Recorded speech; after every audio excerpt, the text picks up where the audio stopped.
Hello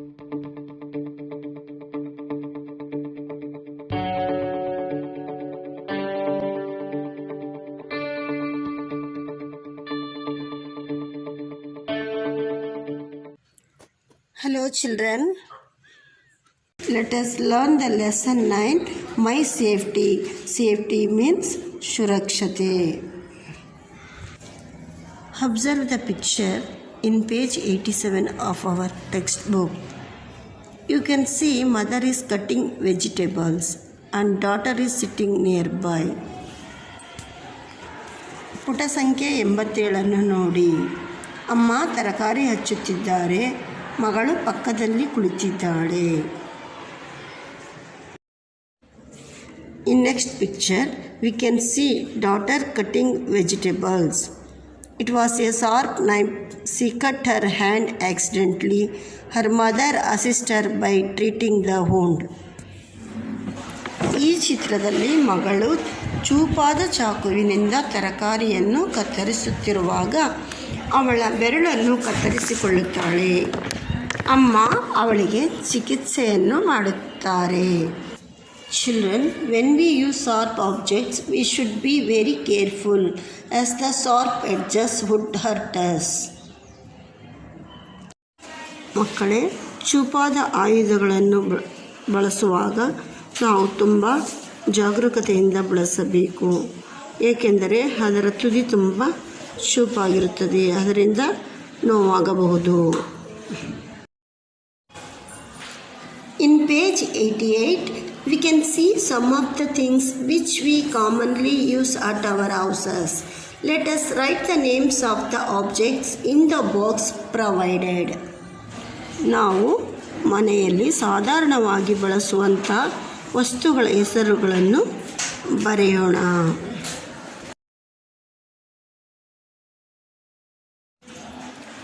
knife, blade, hammer, grinding stone, vegetable cutter and grater, iron box, scissors, stove. All the objects need to be used carefully as they may hurt us when we use it carelessly. ಈ ವಸ್ತುಗಳನ್ನು ಬಳಸುವಾಗ ನಾವು ಜಾಗರೂಕತೆಯಿಂದ ಬಳಸಬೇಕು. In page 89, we can see children getting hurt in the pictures. ಮಕ್ಕಳೇ, ಈ ಚಿತ್ರವನ್ನು ನೋಡಿ, ಮಕ್ಕಳು ಯಾವ ರೀತಿ ನೋವನ್ನು ಮಾಡಿಕೊಳ್ಳುತ್ತಿದ್ದಾರೆ. We should not dip our hands in hot water as it may burn our skin. ಮಕ್ಕಳೇ, ನಾವು ಬಿಸಿ ನೀರಿನೊಳಗೆ ಕೈಯನ್ನು ಹಾಕಬಾರದು, ಅದರಿಂದ ಚರ್ಮ ಸುಟ್ಟು ಹೋಗುತ್ತದೆ. We should be very careful while using knife as it may cut our skin and cause bleeding. ನಾವು ಚಾಕುವನ್ನು ಬಳಸುವಾಗ ತುಂಬ ಜೋಪಾನದಿಂದ ಬಳಸಬೇಕು. While walking, we have to look the ground for thorns or any sharp objects. ನಾವು ನಡೆಯುವಾಗ ನೆಲವನ್ನು ನೋಡಿಕೊಂಡು ನಡೆಯಬೇಕು, ಏಕೆಂದರೆ ಅಲ್ಲಿ ಮುಳ್ಳು ಮತ್ತು ಚೂಪಾದ ವಸ್ತುಗಳು ಇರುತ್ತವೆ. We should keep firm steps to avoid skidding. ನಾವು ನಡೆಯುವಾಗ ಜಾರಿ ಬೀಳಬಹುದು.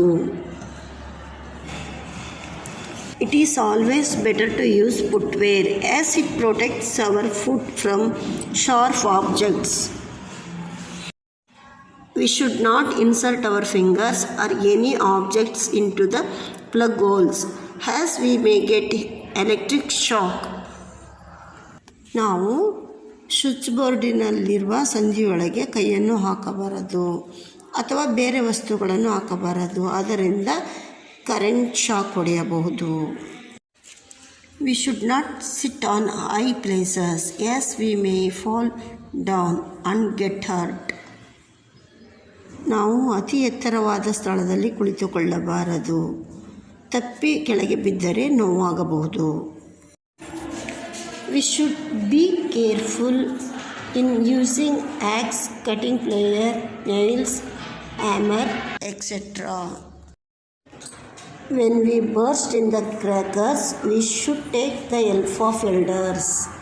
ಪಟಾಕಿಯನ್ನು ಹೊಡೆಯುವಾಗ ದೊಡ್ಡವರ ಸಹಾಯವನ್ನು ಪಡೆಯುವುದು.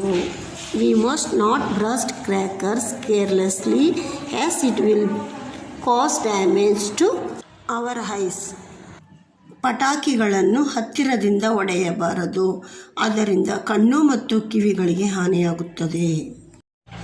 We may come across many dangers when we are out of our house. Let us learn to be precautious. ನಾವು ಮನೆಯಿಂದ ಹೊರಗೆ ಬರುವಾಗ ಮುಂಜಾಗ್ರತೆ ವಹಿಸಬೇಕು, ಅದರಿಂದ ಮುಂದಾಗುವ ಅನಾಹುತಗಳನ್ನು ತಪ್ಪಿಸಬಹುದು. Don't throw piece of bangle, blade, glass pieces in the playground or in your classroom. Take the guidance of the teachers in the school when you are using a knife or a switch. ಶಾಲೆಯಲ್ಲಿ ಚಾಕು ಮತ್ತು switch ಬೋರ್ಡನ್ನು ಬಳಸುವಾಗ ಶಿಕ್ಷಕರ ಸಹಾಯವನ್ನು ಪಡೆಯುವುದು. Make sure that there are no sharp things like piece of glass and waste things on the playground while you play. ಚೂಪಾದ ವಸ್ತುಗಳನ್ನು ಮತ್ತು ಕಸವನ್ನು ಆಟದ ಮೈದಾನದಲ್ಲಿ ಹಾಕಬಾರದು. There will be students who are younger to you. Be cautious and see that they are not in danger. ನಿಮಗಿಂತ ಚಿಕ್ಕವರಿಗೆ ತೊಂದರೆಯಾಗದಂತೆ ನೀವು ಮುಂಜಾಗ್ರತೆ ವಹಿಸಬೇಕು. Children, there are few pictures given in your textbook. In page 91, we have to put tick mark for the correct actions and wrong mark for the incorrect actions. ಮಕ್ಕಳೇ, ಪುಟ ಸಂಖ್ಯೆ 91ರಲ್ಲಿ ಕೆಲವು ಚಿತ್ರಗಳನ್ನು ಕೊಟ್ಟಿದೆ. ಅವುಗಳನ್ನು ನೋಡಿ ಸರಿತಪ್ಪುಗಳನ್ನು ಗುರುತಿಸೋಣ. We may get hurt when we use sharp objects carelessly. Here we can see a girl bleeding. Let us put wrong mark for this incorrect action. A boy got hurt by using the hammer carelessly. So let us put wrong mark. Walking on the road is incorrect action. Let us put wrong mark. ಈ ಹುಡುಗ ರಸ್ತೆ ಮಧ್ಯದಲ್ಲಿ ನಡೆಯುತ್ತಿದ್ದಾನೆ, ಇದು ತಪ್ಪು ತಾನೆ. So ನೀವು ತಪ್ಪು ಮಾರ್ಕನ್ನು ಗುರುತಿಸಿ. Walking on the pavement is correct action. So let us put right mark. ಈ ಹುಡುಗ ರಸ್ತೆಯ ಬದಿಯಲ್ಲಿ ನಡೆಯುತ್ತಿದ್ದಾನೆ. Pavement means ಪಾದಾಚಾರಿ. Lighting crackers by standing away from it is correct action. So let us put right mark. ಪಟಾಕಿಯನ್ನು ದೂರದಿಂದ ನಿಂತುಕೊಂಡು ಹತ್ತಿಸುತ್ತಿದ್ದಾಳೆ, ಇದು ಸರಿ. Lighting crackers keeping in hand is incorrect action. So put wrong mark. ಪಟಾಕಿಯನ್ನು ಕೈಯಲ್ಲಿ ಹಿಡಿದು ಹತ್ತಿಸುವುದು ತಪ್ಪು. Throwing banana peel on the road may hurt others. So put wrong mark. In the box provided.